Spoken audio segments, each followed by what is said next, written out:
Baik Ibu Nani, kalau kita melihat masa Ramadan dan juga libur Idul Fitri, ini kan menjadi momen yang paling dinanti-nanti di sepanjang tahun. Tapi bagaimana pengaruhnya untuk di bisnis asuransi? Apakah tren demand asuransi di tahun ini juga sesuai dengan ekspektasi?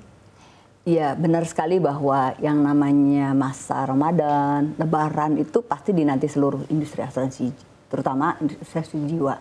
Tetapi balik kembali, kalau kita lihat kebutuhan daripada asuransi jiwa itu kan juga tergantung kepada kebutuhan masyarakat, kondisi perekonomiannya juga atau sosial ekonominya, dan yang paling penting juga penawaran produk-produknya yang menarik buat nasabah.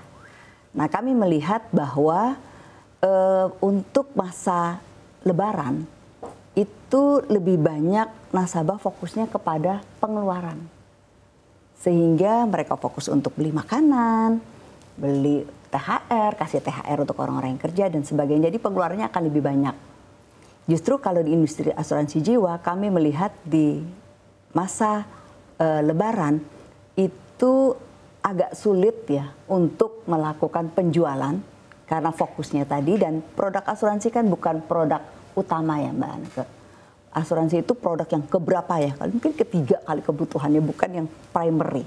Sehingga tentunya akan menjadi PR besar buat perusahaan asuransi. Peluangnya adalah tetap lakukan literasi, lakukan komunikasi yang jelas dan transparan. Harapannya nasabah akan membeli, tapi mungkin tidak dalam masa Lebaran ini, paling nggak setelah Lebaran.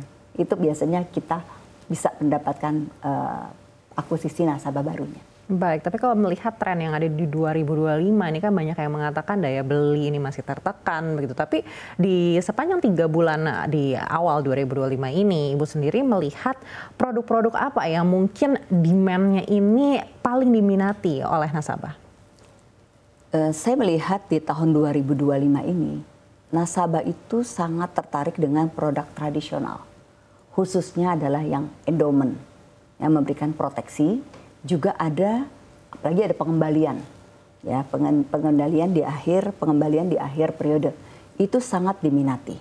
Nah, di samping itu dengan seiring pertumbuhan teknologi, transformasi teknologi, tentunya produk-produk asuransi yang berbasis digital juga merupakan peluang untuk menggarap khususnya kaum milenial dan juga Gen Z, karena mereka sangat melek teknologi. Dan itu menurut saya juga pasar yang bisa menjadi peluang buat industri asuransi jiwa saat ini. Baik, seberapa besar milenial dan Gen Z ini menyadari pentingnya untuk berasuransi, apalagi asuransi jiwa? Mereka ini kan relatif juga usianya masih terbilang muda sebenarnya.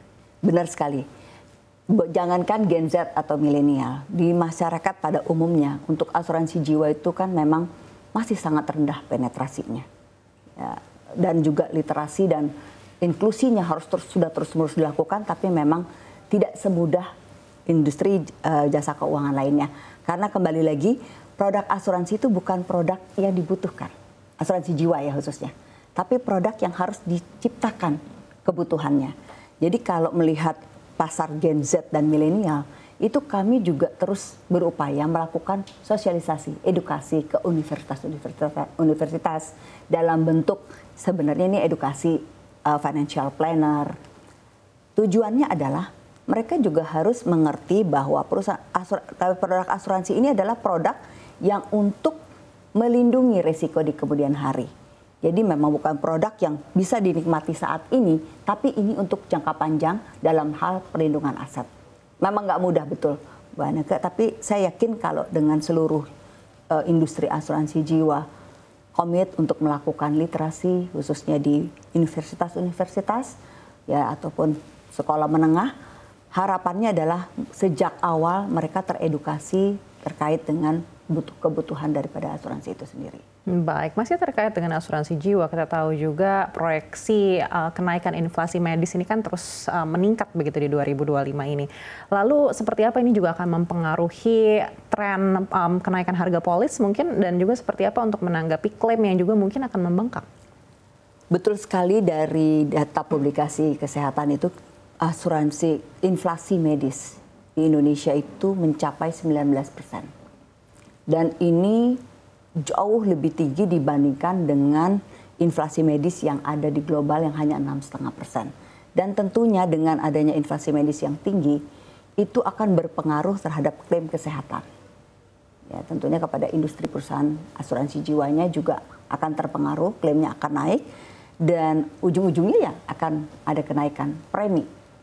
Jadi ini menarik sekali dari studi-studi yang ada di asuransi kesehatan, itu perlu sekali dilakukan mitigasinya, ya gitu. Saya rasa ini nggak bisa dilakukan sendiri hanya oleh perusahaan asuransi jiwa, perlu ada solusi perbaikan ekosistem asuransi kesehatan yang komprehensif, yang melibatkan seluruh stakeholders, ya mulai dari tentunya Kementerian Kesehatan, regulator, industri asuransi jiwa atau perusahaan asuransi jiwa itu sendiri, beserta dengan tadi asosiasi dan pelakunya dalam hal ini industri.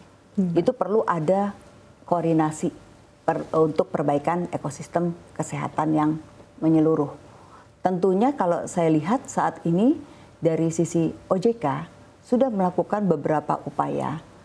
Terbaru tuh informasinya sedang ada rancangan SEOJK yang mengatur tentang penyelenggaraan asuransi kesehatan, di mana salah satu mitigasinya atau untuk mengantisipasi klaim kesehatan itu dengan adanya co-payment atau pembagian resiko, di mana nantinya tertanggung itu atau karyawan atau partisipan gitu ya, peserta akan memiliki kontribusi 10% minimal ya harus bayar dari nilai klaim, baik itu klaim rawat jalan maupun klaim rawat inap. Itu yang di rancangan SEOJK. Tentunya kalau ini bisa dilakukan akan baik sekali dalam hal mengedukasi peserta asuransi kesehatan untuk memanfaatkan asuransi kesehatan secara bijak.